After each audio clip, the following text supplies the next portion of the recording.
Coming up on Mountain News at 6, a Christmas card will share with you why these items are so important this holiday season. And with the holiday season approaching, several of you will be traveling. We'll share with you some safety tips while on the road. Mild but seasonable weather continues for much of the week, but what about as we head towards Christmas? I'll have the full details on the way right now at 6. Dedicated to Eastern and Southern Kentucky, this is WYMT Mountain News at 6. Help continues to pour into Western Kentucky for tornado victims. The Perry County Sheriff's Office and the Hazard Police Department are partnering with Operation Save Christmas for Western Kentucky. WYMT's Dakota Makris shows us how cramming a cruiser benefits our West Kentucky neighbors. Diapers and toys, just some of the items headed for Western Kentucky. We're going to be cramming a 53-foot semi-trailer, so we're going to see what we can do with that and take what we can down there for them. Officers cramming these cruisers at the Hazard Walmart to help with those efforts. Our main point is with the Cajun Navy in Mayfield at the Walmart in Mayfield, and we're going to be sitting up there and personally giving the items out to whoever comes in and needs it. Event organizer Chris Hall returned from a trip to Western Kentucky last week, where he and others took donated items to victims and had a first-hand look at the devastation left behind. You'll see people walking up the side of the road crying with a t-shirt in their hand or a Bible, or, you know, it's the only belongings that they have left in their life. And now Operation Save Christmas for Western Kentucky is looking to give Christmas cheer. Thanks to Walmart Hazard, they have totes inside the stores well at the front doors on both sides, and those are over halfway full of new toys, towels, bathroom supplies, anything. Eastern Kentuckians doing what they do best, helping their neighbors. I'm thankful for the people of Hazard and Perry County and surrounding areas for doing what they've done and what they're going to do for us, and I really appreciate it. And you know, you wouldn't expect this. Hoping to bring smiles to faces. In Perry County, Dakota Makris, WYMT Mountain News. Hall tells us they received a $6,000 donation from Kentucky Work and Western Wear to help with efforts. They plan to head to Western Kentucky Tuesday night. Well, Governor Beshear has updated the death toll from those storms. 76 people were killed. That ties it as the deadliest tornado outbreak in Kentucky history.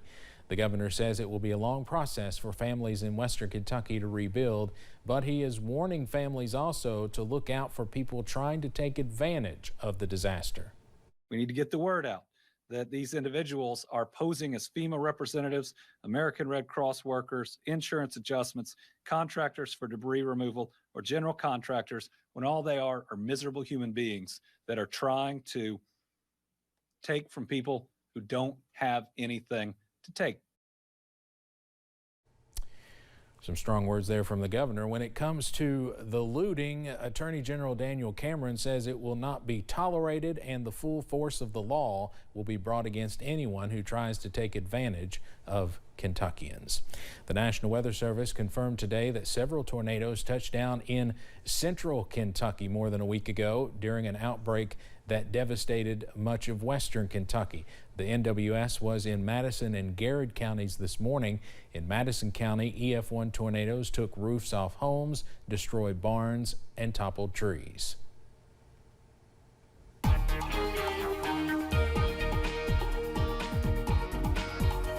Weather all quiet out there as we head through the remainder of our Monday night. Getting a little ahead of myself there as we head closer and closer to Christmas.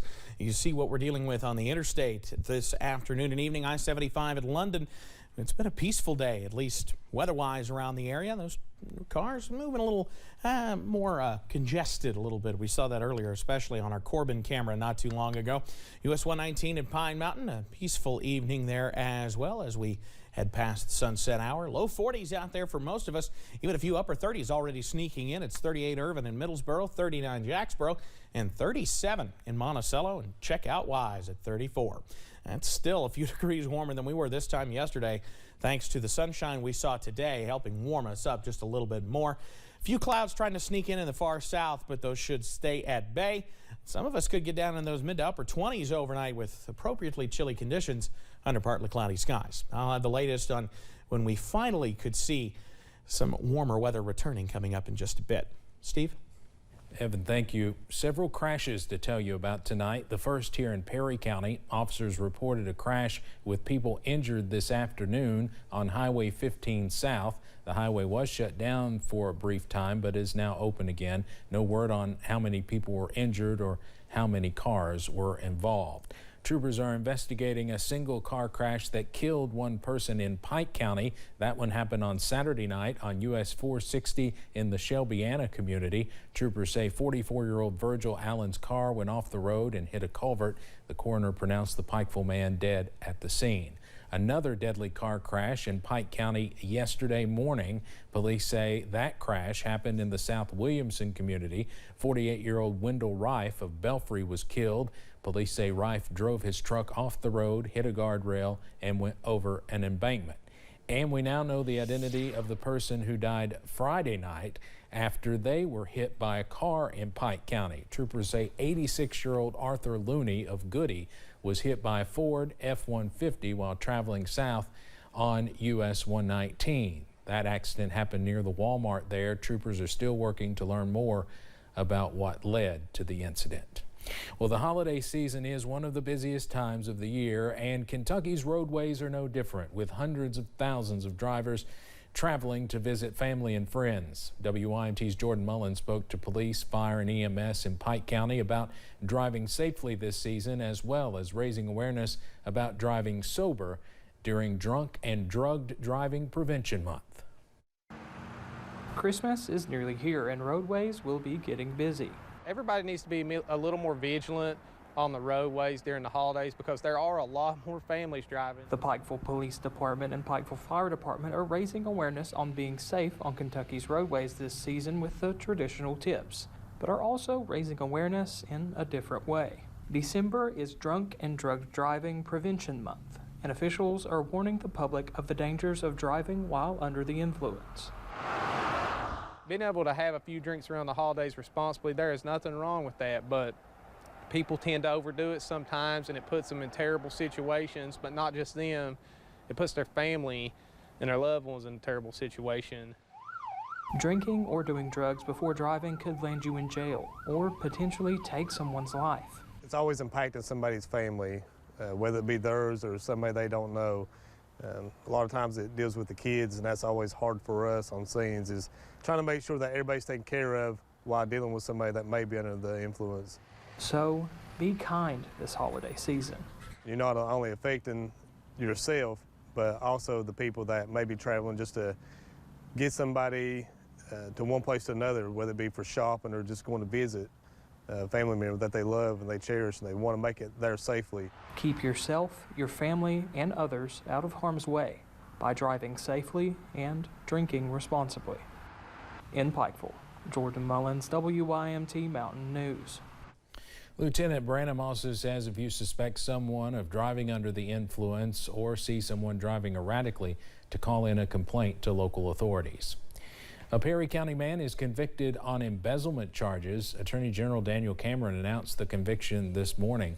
The Attorney General says 41-year-old Callaway Combs was embezzling money from a Hazard towing and auto shop between March 2018 to January of this year. Combs is being sentenced to 10 years with 5 years probation. Combs will also need to pay $60,000 of restitution to a victim. Republican Senate President Robert Stivers is my guest tonight on Issues and Answers.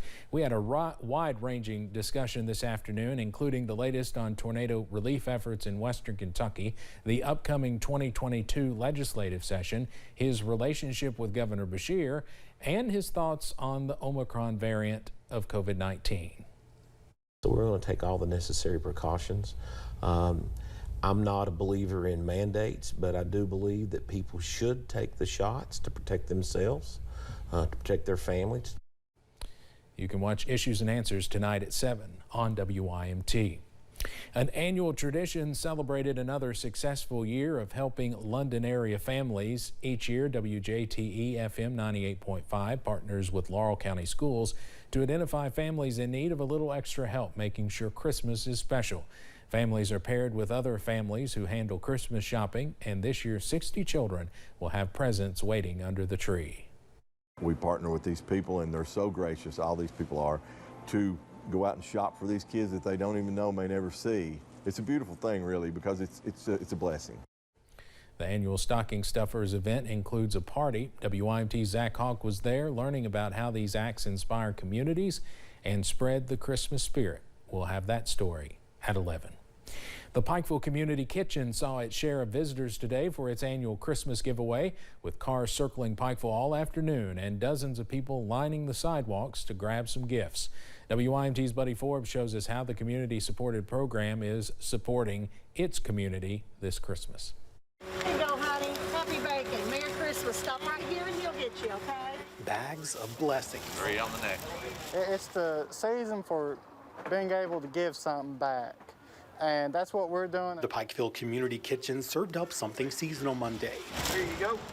Thank you. You have a good Christmas. Giving out hundreds of bags with food, snacks, toys, and more. We are just happy that we're able to show the love of Christ and just celebrate Jesus in an awesome way with all of our friends and family, and we're just blessed to have that opportunity. Working with local first responders and community partners to share a little extra during a time of great need. It's a great thing because some families doesn't have as much as others. They're not quite as fortunate, and we're going to make sure they get a little something this holiday. Those involved say it was nice to provide some cheer and see so many smiling faces leading up to the holiday. Yeah, they seem to really appreciate it and seem very excited this year because they got something to take home. And while people drove up or dashed through, organizers say they are the ones truly blessed by the event. The community cares for them, the community loves them, and show these children, hey, these are our heroes and here in town, and they want to help you and they want to help bless you. Filling bags, filling hands, and filling needs. I think that's what it's really all about. To make it feel a little more like Christmas. In Pikeville, Buddy Forbes, WYMT Mountain News. Walmart, Save a Lot, and other donors helped provide the hundreds of bags of food donated today. Organizers say the community makes the event worthwhile, and their volunteers and first responders made it a success. Well, the weather outside doesn't look so frightful. Unfortunately, it doesn't look like we'll be letting it snow either. I'll have the full breakdown on the way. And 1 year later, we'll share with you the latest update on a shooting that left one Kentucky boy blind.